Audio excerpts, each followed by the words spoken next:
ফরজ নামাজ সম্পর্কে আলোচনা। মুসলিম শরীফের রিওয়ায়াত। বিসমিল্লাহির রহমানির রহিম।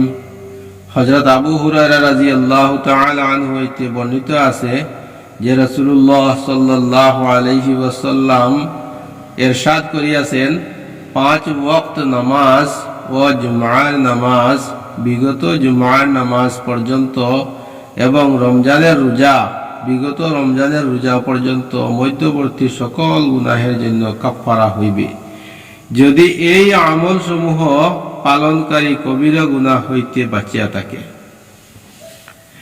ইবনে খুজাইমাহ শরীফের রিওয়ায়াত।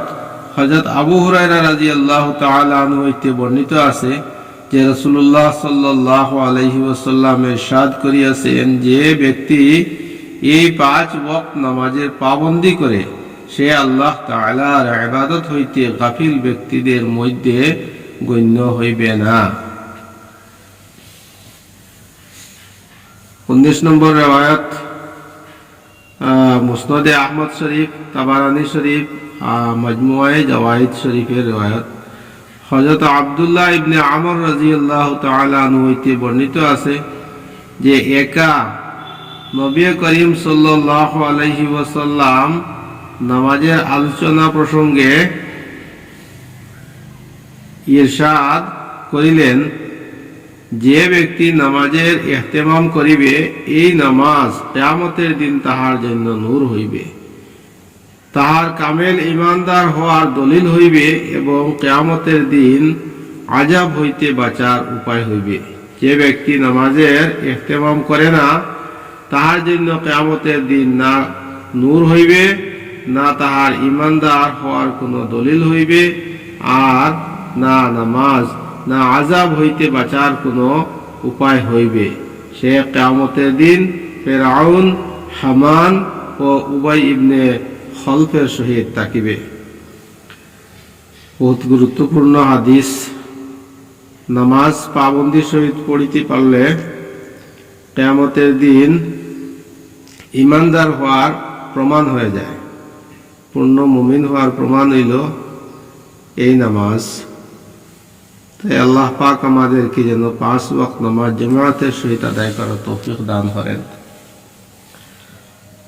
তাবারানী শরীফের অন্য এক রিওয়ায়াত নামাজ ফরজ নামাজ সম্পর্কে।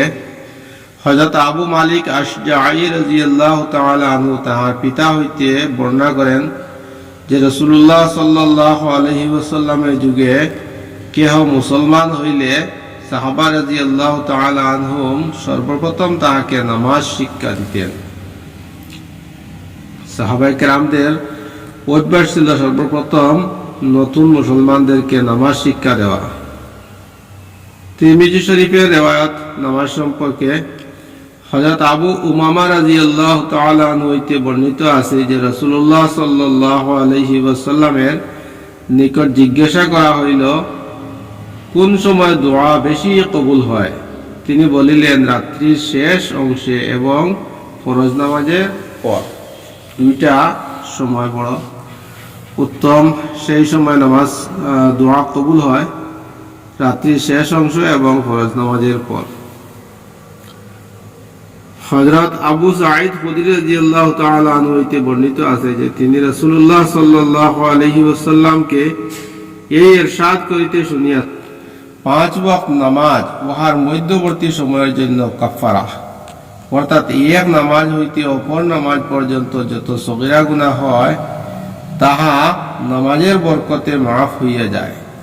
অতঃপর নবী করিম সাল্লাল্লাহু আলাইহি ওয়াসাল্লাম ইরশাদ করিলেন, যদি কোনো ব্যক্তির একটি কারখানা থাকে এবং সে উহাতে কাজকর্ম করে, তাহার কারখানা ও বাড়ির পথে 5টি নহর পড়ে, সে যখন কারখানায় কাজ করে তখন তাহার শরীরে ময়লা লাগে অথবা তাহার ঘাম বাহির হয়। অতঃপর সে বাড়ি যাওয়ার সময় প্রতিটি নহরে গোসল করিতে করিতে যায়, তাহার এই বারবার গোসল করার দরুন শরীরে কোনো ময়লা থাকিবে না। নামাজের উদাহরণ তদ্রূপ।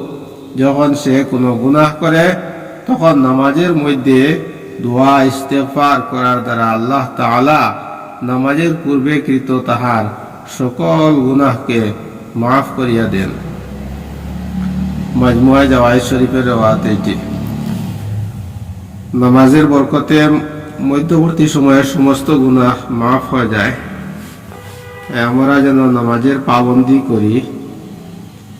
অন্য রেওয়ায়াত তিরমিজি শরীফের রেওয়ায়াত হযরত যায়েদ ইবনে সাবিত রাদিয়াল্লাহু তাআলা আনহু বলেন, নবী করিম সাল্লাল্লাহু আলাইহি ওয়াসাল্লামের পক্ষ হইতে আমাদেরকে হুকুম করা হইয়াছে যে আমরা যেন প্রত্যেক নামাজের পর সুবহানাল্লাহ 33 বার ও আলহামদুলিল্লাহ 33 বার ও আল্লাহু আকবার 34 বার পাঠ করি। একজন আনসারী সাহাবী রাদিয়াল্লাহু তাআলা আনহু স্বপ্নে দেখিলেন, কেহ বলতেছে, তোমাদিগকে কি রাসূলুল্লাহ সাল্লাল্লাহু আলাইহি ওয়াসাল্লাম প্রত্যেক নামাজের পরে সুবহানাল্লাহ 33 বার, আলহামদুলিল্লাহ 33 বার ও আল্লাহু আকবার 34 বার পড়িতে হুকুম করিয়াছেন? উক্ত সাহাবী বলিলেন, হ্যাঁ। সে ব্যক্তি বলিল, প্রত্যেকটি 25 বার পড়িয়া উহার সহিত লা ইলাহা ইল্লাল্লাহ 25 বার বাড়াইয়াল। সুতরাং সকালবেলা নবী করিম সাল্লাল্লাহু আলাইহি ওয়াসাল্লামের খেদমতে হাজির হইয়া উক্ত সাহাবী স্বপ্নের কথা বর্ণনা করিলে তিনি বলিলেন, এইরকমই পড়ো, অর্থাৎ স্বপ্ন অনুযায়ী পড়িবার অনুমতি দান করিলেন। নামাজের পরে তাসবিহাত সম্পর্কে এই হাদিস। অন্য হাদিস হযরত আবু হুরায়রা রাদিয়াল্লাহু তাআলা আনহু হইতে বর্ণিত আছে যে একবার গরীব মুহাজিরগণ রাসূলুল্লাহ সাল্লাল্লাহু আলাইহি সাল্লামের খেদমতে উপস্থিত হইয়া আরজ করিলেন, ধনীগণ উচ্চ মর্তবা ও চিরস্থায়ী নিয়ামত সমূহ লইয়া গেল। তিনি জিজ্ঞাসা করিলেন, তাহা কি রূপে? তাহারা বললেন, তাহারা আমাদের নিয়ে নামাজ পড়ে, আমাদের নিয়ে রোজা রাখে, উপরন্তু তাহারা সদকা খয়রাত করে, আমরা তাহা করিতে পারি না। তাহারা গোলাম আজাদ করে, আমরা তাহা করিতে পারি না। রাসূলুল্লাহ সাল্লাল্লাহু আলাইহি সাল্লাম ইরশাদ করিলেন, আমি কি তোমাদিগকে এমন জিনিস বলিয়া দিব না যাহাতে তোমরা তোমাদের অপেক্ষা অগ্রগামীদের মর্তবা হাসিল করিয়া লও এবং তোমাদের অপেক্ষা কম মর্তবাওয়ালাদের উপর অগ্রগামী থাকো, আর কেহ তোমাদের অপেক্ষা উত্তম হইবে না যতক্ষণ সে এই আমল না করিবে। তাহারা আরজ করিলেন, ইয়া রাসূলুল্লাহ, অবশ্যই বলিয়া দিন। তিনি বলিলেন, প্রত্যেক নামাজের পর সুবহানাল্লাহ, আলহামদুলিল্লাহ ও আল্লাহু আকবার 33 বার পড়িয়া লও। অতঃপর তাহারা এইরূপ আমল করিতে আরম্ভ করিলেন। অতঃপর রাসূলুল্লাহ সাল্লাল্লাহু আলাইহি ওয়াসাল্লামের এই ইরশাদের কথা জানিতে পারিয়া উহার উপর আমল করিতে শুরু করিলেন। গরীব মুহাজিরগণ পুনরায় খেদমতে হাজির হইয়া আরজ করিলেন যে আমাদের ধনী ভাইরাও জানিতে পারিয়া এই আমল করিতে শুরু করিয়াছে। নবী করিম সাল্লাল্লাহু আলাইহি সাল্লাম বললেন, ইহা তো আল্লাহ তাআলার মেহেরবানি, যাহাকে ইচ্ছা তিনি দান করিবেন। মুসলিম শরীফের রওয়ায়াত।